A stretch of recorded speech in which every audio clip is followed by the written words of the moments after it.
All right, welcome back. We are the Do Brothers. Today, we have something extra special.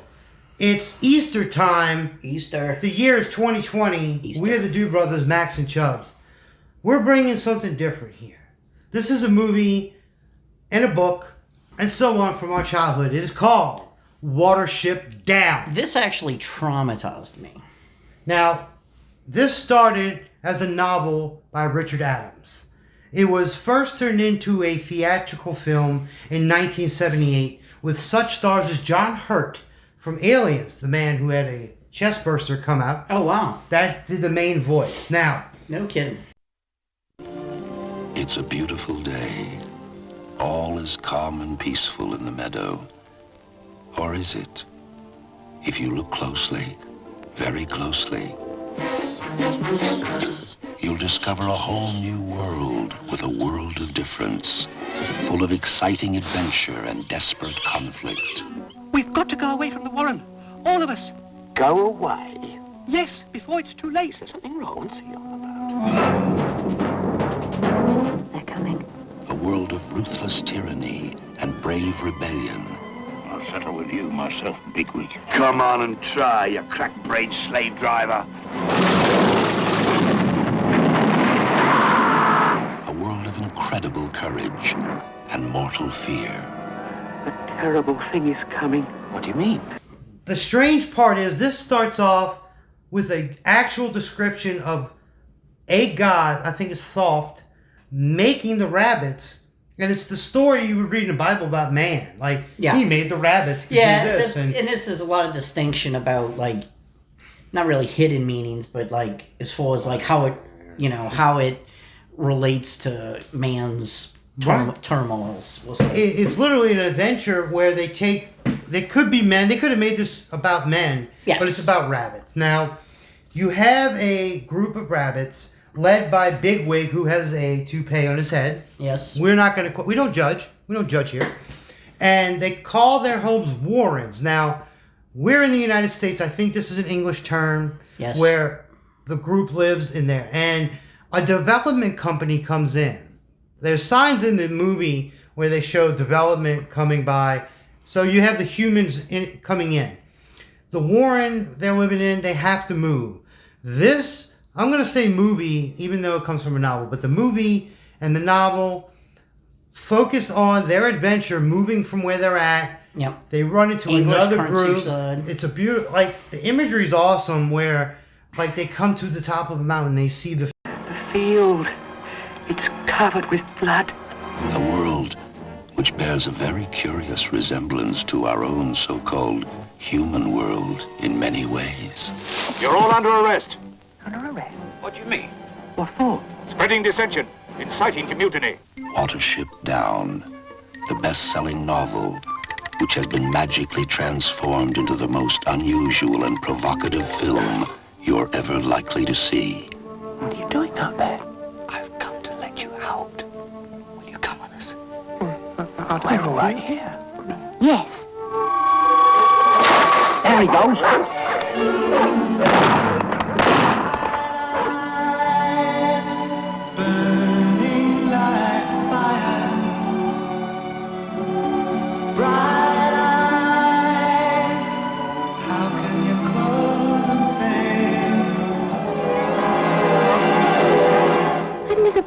Before Hazel, he looks dangerous.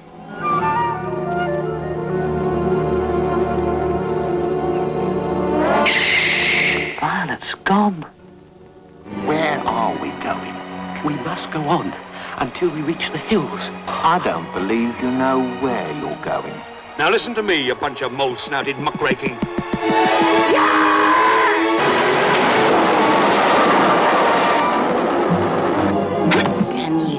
Run. Watch this. See? You stupid bunnies!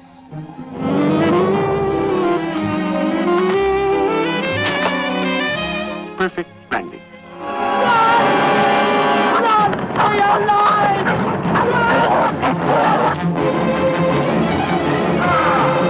All the world will be your enemy, prince with 1,000 enemies. And whenever they catch you, They will kill you.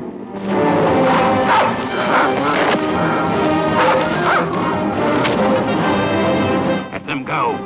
It's that chief bigwig I'm after. I'm from a warren where life is free. Trust me. We can escape, believe me. Yes. Take a glimpse into another world, and you'll never look at a meadow again without remembering. Field. Did I, before we get into the movie, since we're talking about English countryside and rabbits, I'll bring up a quick story. I went hunting rabbits. Me and you have been rabbit hunting before. Yeah. And I actually had a chance to go do some rabbit hunting in the English countryside.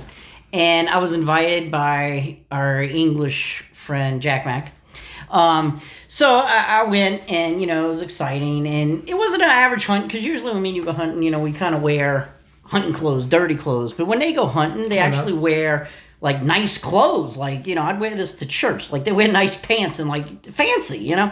Okay, so we go hunting, and since I was the guest, I was gonna get the first shot at any rabbits we saw, so I didn't care. I mean, it was, nice countryside. So we go, and we go out or whatever, and we're walking and didn't think we were going to see anything. Right around sunset, we finally see a rabbit. Big old freaking rabbit. Nothing. Right. Huge out there. We picture little bunny rabbits, Huge rabbit or whatever. So he tells me to take the shot, and it's like a forest shot. And I'm like, there's no way I'm going to hit it, but it's a huge rabbit. So take the shot. I hit it. Okay. So me and Jack Mack, we run over there, and a good shot, a good clean kill. And we look at it, and the first thing I notice is there's a little basket by it, and it's wearing a little pink bow tie. So the first thing I'm thinking, like, shit, I just killed the Easter Bunny. The Easter Bunny. I'm thinking I just shot the Easter Bunny. I'm like almost in tears, Sad. But happy ending. I don't want anybody freaking out. Good news. It was not the Easter Bunny. That would be ridiculous, okay? It was not the Easter Bunny. Turns out it was just the guy in a rabbit suit. Everything was fine. Good ending. That's right. Thank you. Happy ending. Now, obviously, like most stuff, this is spoilers. We're doing a review of Watership Down in any form. In 2018, 2019, Netflix put out a series.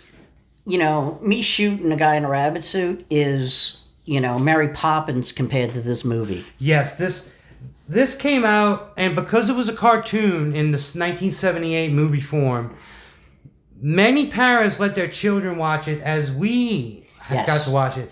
But my theory on that is, back in 1978, people were more gullible. There was no online. Yeah. I think when people said, hey, it's a cartoon, it's for kids. Right. Nowadays a cartoon could come out. It could be Rick and Morty. It could be Family Guy. That's not for kids. People know this cartoon's not for kids. It's not. In 1978, if a cartoon came out, people thought, oh, it's a cartoon. Let's show our children. Right. Now, this is what happens when you show your children that crap. If anybody watching this, don't show your kids without at least watching it first. Don't watch it yourself. It's interesting. It really has some cool themes to it, but here we go. I would think you would have to be over 45 to watch this movie. Well, as of currently in 2020, the newest version has James McAvoy, who played Professor X in the new X-Men movies, and John Boyega, who was in the new Star Wars, are voices of some of these rabbits. I can't believe they had a remake. I had no clue. We didn't until I was researching this, but I tried to block this movie out of my memory. In the group you're following is led by Bigwig, who has a rabbit toupee.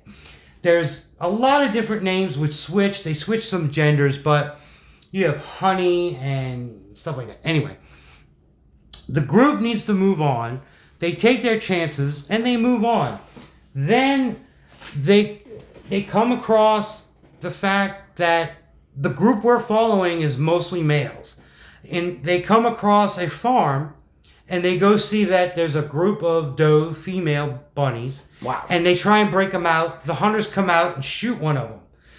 Then, now this is the really summed up version. This is when they run into the seagull. In one version, the movie, it's a seagull. In the book, it's like a crow. Right. This bird works with them, has an Irish accent. But anyway, because the bird comes from the ocean, doesn't know, like, they show like they don't speak the same language. that there's a barrier they need to cross. So if you watch the movie, the bird's like, what? Wah? And it comes across. The bird picks out the buckshot from the rabbit, and the rabbit lives. Yeah, so it helped it? And then later on... That's actually an animal helping an animal in this movie? Because animals aren't too kind to other animals in this movie. Well, yeah. Later, that seagull will help Bigwig's group fight the General's group, because you run into the General, which has lost an eye.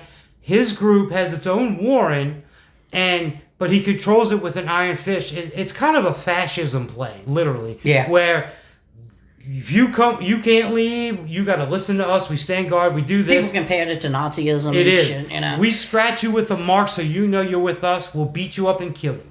Yes. Now, and again, this is the short version, but Bigwig takes and helps escape the people in the General's crew so they can be free.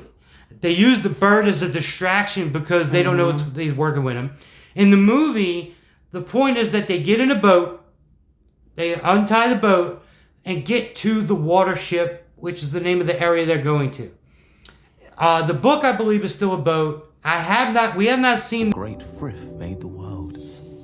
He determined that there would be a meeting of all the animals, all to hunt and slay the rabbits. Hazel, something will come to this place. We can leave now, or we can be destroyed with it. Good heavens. I mean, good gracious. I mean, we're in. All the world. The newest version. See, I didn't know. All I remember about this movie, like, I don't remember the plot. I don't remember where they were. I knew they were traveling. All I remember about this movie was the deaths. It was like a horror scene. You know, one guy, I mean, a rabbit gets caught in a snare. A rabbit gets killed by a hawk. Rabbits, the biggest enemy to the rabbits in this movie is other rabbits. Right. By the way, it's General Wormwood. Which is nicely, that could be referred to as man. Man's biggest enemy is man. So this is one of those things you don't want. Really, I wouldn't want my kids seeing it. Bigwig gets a snare. It's a neck snare. And this movie is known traumatizing people because there's a lot of blood. Blood out the mouth. When they fight, there's blood. So Wormwood gets in a trap. Mm-hmm. They cut that loose. He survives. Yay. When they find the farm, though, there's a cat and a dog. The dog is chained up, and the cat is a female cat that messes with the rabbits. Now, the dog goes off. This is a problem. This is the biggest thing. To beat Wormwood, it might not be Wormwood. I'm going to check real quick. It's either Wormwood or Wormwort. I'll call him Wormwort. To get him, what they do is they cover in holes that they're in and leave one exit. The General and his people come in and they cut loose the dog. And I think it's a Rottweiler if I'm wrong. And the dog... It's a rabbit that cuts loose the dog. But the dog it's shakes... a plan. Yes. Shakes and kills a couple of the rabbits of the bad... We'll call them the bad. Very realistic, very traumatizing. It's true to form. A dog would do this. Jesus. But Bigwig gets the people out from the General's capture, if you will. Then... They don't really show the cat again, but the cat is literally shown like claws, like, I'm going to get you. Fine. Now, in the end, they have train tracks, and they call a train like a metal beast or something like that. They lure one of the bad rabbits onto the train tracks, which gets smushed. I'd like to point that out. Well, real quick, not to interrupt you, but no, go ahead. Why this movie is scary, like if you were going to traumatize a small child, okay, you take a 5-year-old kid, a little child or whatever, you show him Freddy Krueger, you show him Nightmare on Elm Street. You know what you're telling?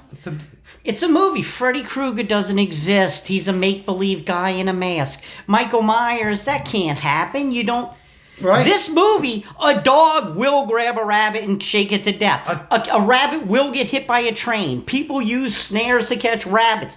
All of this... just as gruesome, just as scary, just as heartbreaking, if not more heartbreaking, but it's also real. Dogs exist, rabbits exist. Yeah, a little kid, you can tell a little kid, hey, Freddy Krueger doesn't exist, he's not going to stab you. In his lifetime, he will never see Freddy Krueger kill somebody. But there's rabbits outside. If he has a dog and a rabbit's out there, this is real. Right. You know? Yeah. But That's the point of this. This is our Easter special. We're bringing you a tale of rabbits. Now, at its core, it is a story of a group. Look, they're rabbits, but they are humans in the sense of they have to move because development's coming, which in this it's humans are the problem. But you only see like the farmer and maybe a voice. There's really no humans. But the rabbits move, run into another group who has their own demented form of living. They save some of the ones from there and they move on. You have a couple deaths of the rabbits where spirits or souls of their friends show up and lead them to the other side. There's also a couple songs mixed in of happiness. But again, not a kids movie. Not a kids movie. It's a cartoon, but it's written. The first one is in 1978. I've seen clips of the 2018 Netflix. It's broken up into like a series, of episodes, like maybe an hour never heard each. of it, yeah, we haven't checked it out because we were traumatized by the 70s version. Sure. Because there's a scene where Bigwig and General Wormwood fight to the death almost, and number one, they cave in one of the Warrens and suffocate some of the rabbits, and they show the souls escaping. Buried alive. And they bring up like the breathing stops, and it's not for kids, but it's cool. I'll give them this. They did a good take of like how they make the point of like death is going to happen. You have to be strong and move on. You have to survive. Then the fights are brutal. There's blood out the mouth. They scratch and bleed. They grab each other's throats. The and take ears get chunks out. nibbled out. One of them says, "You can tell." Like I work with the general. He marked my ears, and chunks are missing. Yeah. And they use their claws. When they release the dog, the dog shakes 2 or 3 rabbits to death and throws them to the side. Yeah. The general turns around and goes, "Dogs don't kill people like we do," or something like that. Jumps. Shink, and they get into a battle. Eventually, the dog doesn't kill him there, but these rabbits are running from their life from other rabbits, and death is imminent, and they make it clear. Now, I will say I did look. There was many great reviews about the Netflix series. They changed some of the story around a little bit, and both of these versions, anything on film is far from the novel. The novel, which is really long, like 300 pages, very thick, but a good read. And the story at heart makes sense. But the story starts with... I'm scared to read the book because the book's supposed to be a little more... worse. Right. So or detailed, if you will. Yeah, you might as well read the Satanic Bible before you read that book. It's probably more peaceful. Max is not wrong, but we don't suggest any of this. Like, maybe check out the 78... or the Netflix version for yourself a little bit. Just watch our review. And don't even... our review, we're going to put some clips in to show you what's going on. But we are, at heart, trying to say, you might think this is a kid's movie, or, hey, a life lesson for all of us, but even adults might be scarred by this. I mean, it's a life lesson if the lesson is, hey, life is, you can be brutally murdered at any moment. Yeah, that's a life lesson. Somebody's going to come in and take your property. Right, I mean, that could happen. Watch out for the dog. Yeah. That dog messes them up. Oh. Like, he does the shake and breaks their neck. I'm sorry, gruesome. I'm sorry. But we're not making this up. Like I said, it's real life. It's real. You know, that's the scary part about it, I guess. And at heart, again, it's trying to tell a meaning of life. Like, people will pass on, but you need to remember them, and that's how somebody's glorified. And even, like, these rabbits have a sun god. It starts with the sun making the rabbits. It's Thoth, I think. Thoft, if I'm not wrong. So they're basically Aztec rabbits. I think, well, I thought of the Egyptian god of the dead, the dog head, Thoth kind of thing. But it doesn't matter. The Abrahamic god, anything. Mm-hmm. But instead of humans, they make rabbits. Now, one thing they point out, a lot of people do, the 2018 Netflix version, they more look like hares instead of rabbits. Like, a rabbit is small. Yeah. Small ears are rare. And we've seen swamp rabbits where big feet, long hairs. They actually swim. Swamp rabbits swim. A lot of rabbits their paw prints look like panther prints. Yeah. And enemy. And when they catch you, they will kill you. first, they must catch you. Everyone, run! My name is Woundwort. General Woundwort. That's the biggest rabbit I've ever seen. What do you think? I think it's incredible. I think you've given us a home. You have fought so hard to earn your freedom. But now, you must fight to keep it. You will find the outsiders. And when you do, we will destroy their water and leave no trace of them on this earth. Don't give up yet. There's still hope. Our bodies may lie broken, but what connects us is unbreakable.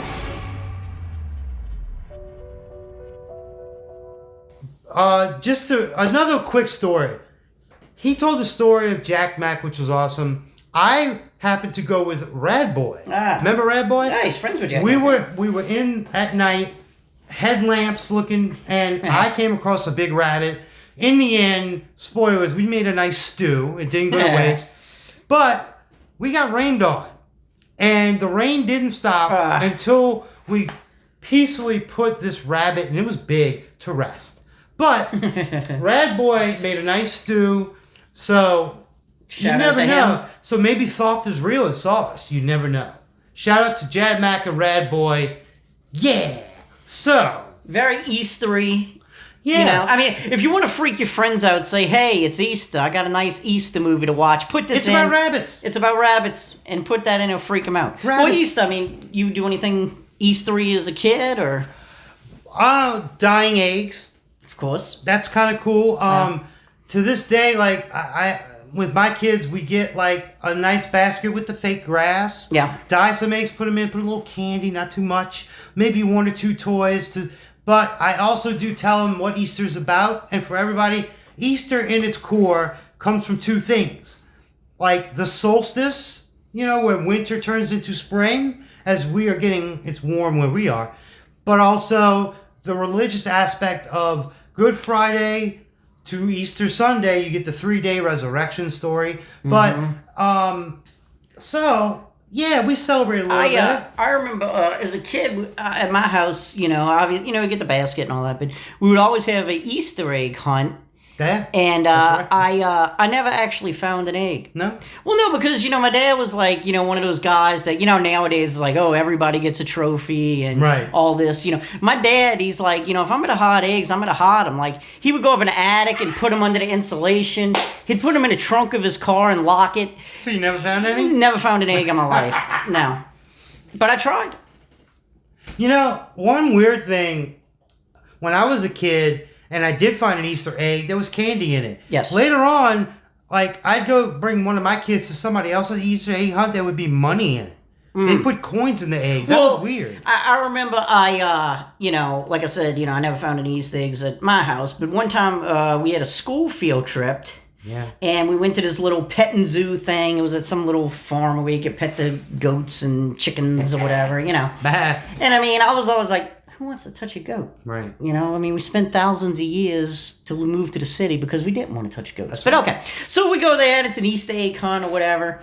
And, you know, on the farm and everybody's Easter egg hunt. And I'm like, you find an egg, you're expecting to find a Hershey Kiss, maybe some money. Yeah. Every egg I found had yolk and, you know, it was disgusting. You sit there, oh, I found an egg. I'm going to get some, you know, M&Ms. And you break it open and all of a sudden you're covered in yolk and there's chickens attacking you. Well, was there ever like a chicken? Yeah. Oh, wow. For some reason, the goats let you pet them. You sure you weren't on an actual farm by mistake? It was a farm. Oh. It was a farm. Maybe it wasn't a petting zoo. Were there pigs? It was pigs. I think Max went to an actual farm. Oh, I see. And thought it was a petting zoo. I might have killed a bunch of chickens. Uh-oh. I might have killed a bunch of chickens as a child. Yeah. Anyway. Yes. This was the Easter Spectacular, the Dude Brothers. The year is 2020. We brought you a movie review, actually a review overall of Watership Down, a novel by Richard Adams, a movie in 1978, brought back to a Netflix series in 2018-2019.